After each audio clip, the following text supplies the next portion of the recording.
The Mermaids Lagoon.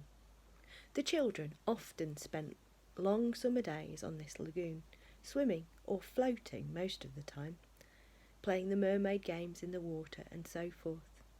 You must not think from this that the mermaids were on friendly terms with them. On the contrary, it was among Wendy's lasting regrets that all the time she was on the island she never had a civil word from one of them. When she stole softly to the edge of the lagoon, she might see them by the score, especially on Marina's Rock, where they loved to bask, combing out their hair in a lazy way that quite irritated her. Or she might even swim, on tiptoe, as it were, to within a yard of them, but then they saw her and dived, probably splashing her with their tails. Not by accident, but intentionally.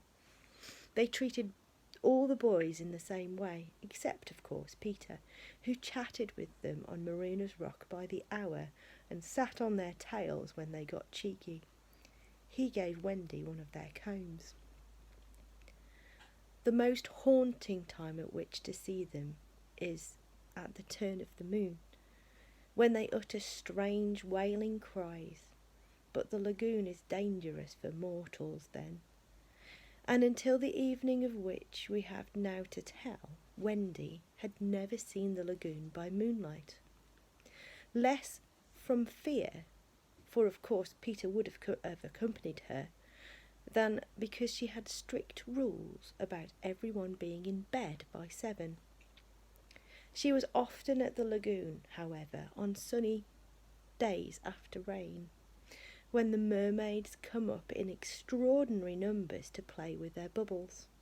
The bubbles of many colours made in rainbow water they treat as balls, hitting them gaily from one to another with their tails and trying to keep them in the rainbow till they burst. The goals are at each end of the rainbow, and the keepers only are allowed to use their hands. Sometimes a dozen of these games will be going on in the lagoon at a time, and it's quite a pretty sight.